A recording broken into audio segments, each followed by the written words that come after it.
नमस्कार दोस्तों, आज हम आपको मोक्षदा एकादशी की कथा का श्रवण कराते हैं। एक समय की बात है जब भगवान श्री कृष्ण से युधिष्ठिर महाराज ने पूछा, हे मधुसूदन, मार्गशीर्ष मास के शुक्ल पक्ष में कौन सी एकादशी आती है और इसका क्या महत्व है। यह सुन भगवान श्री कृष्ण बोले, हे राजन, मार्गशीर्ष मास के शुक्ल पक्ष में आने वाली परम कल्याणकारी एकादशी को मोक्षदा एकादशी कहते हैं। इस दिन भगवान दामोदर के विग्रह की तुलसी पत्र से पूजा की जानी चाहिए।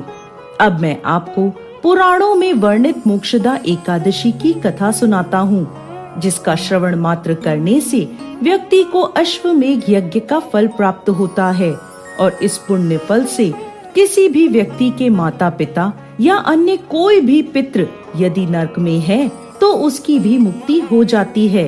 ध्यान पूर्वक अब आप ये कथा सुने। प्राचीन काल में चंपक नगर नाम का एक अत्यंत सुंदर नगर था। यह संपूर्ण सुख और समृद्धि से संपन्न था। यहाँ वैखानस नाम का राजा राज्य करता था। उसके राज्य में चारों वेदों के ज्ञाता ब्राह्मण रहते थे। यह राजा अपनी प्रजा का पुत्रवत पालन करता था।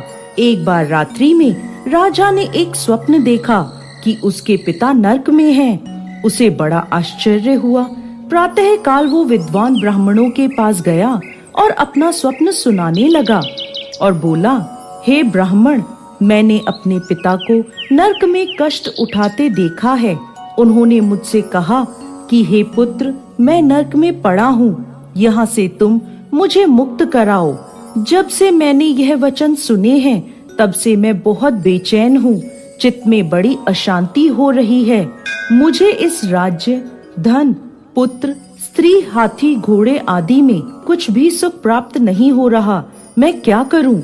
हे ब्राह्मण देवताओं, इस दुख के कारण मेरा सारा शरीर जल रहा है। अब आप कृपा करके कोई तप, दान, व्रत आदि ऐसा उपाय बताइए जिससे मेरे पिता को मुक्ति मिल जाए। ऐसे पुत्र का जीवन व्यर्थ है जो अपने माता पिता का उद्धार ना करा सके। एक उत्तम पुत्र जो अपने माता पिता तथा पूर्वजों का उद्धार कराता है, वो 1000 मूर्ख पुत्रों से अच्छा है। जैसे एक चंद्रमा सारे जगत में प्रकाश कर देता है, परंतु हजारों तारे नहीं कर सकते।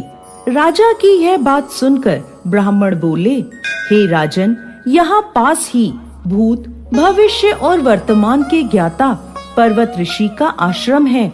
आपकी समस्या का हल वो जरूर करेंगे।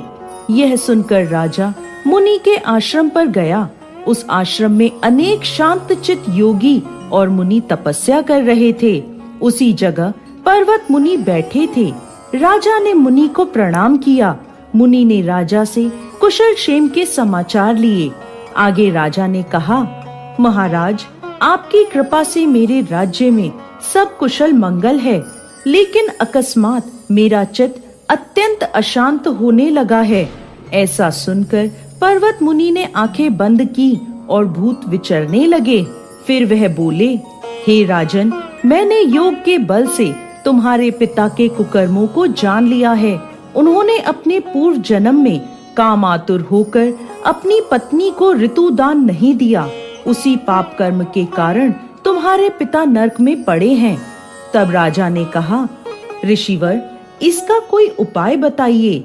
मुनि बोले, हे राजन, आप मार्गशीर्ष मास की एकादशी का उपवास करें और इस उपवास के पुण्य को अपने पिता को समर्पित कर दें, जिसके प्रभाव से आपके पिता की अवश्य ही नरक से मुक्ति होगी। मुनि के यह वचन सुनकर राजा महल में आया और मुनि के कहे अनुसार कुटुंब सहित मोक्षदा एकादशी का व्रत किया। इसके उपवास का पुण्य उन्होंने अपने पिता को अर्पण कर दिया, जिसके प्रभाव से राजा के पिता को मुक्ति मिल गई और स्वर्ग में जाते हुए वो अपने पुत्र से कहने लगे, हे पुत्र, तेरा कल्याण हो। यह कहकर वो स्वर्ग चले गए। मार्गशीर्ष मास के शुक्ल पक्ष की मोक्षदा एकादशी का जो व्रत करते हैं, उनके समस्त पाप नष्ट हो जाते हैं। इस कथा को पढ़ने या सुनने से वाजपेयी यज्ञ का फल मिलता है। यह व्रत चिंतामणि के समान सब कामनाएं पूर्ण करने वाला तथा मोक्ष देने वाला है। जय श्री हरि विष्णु।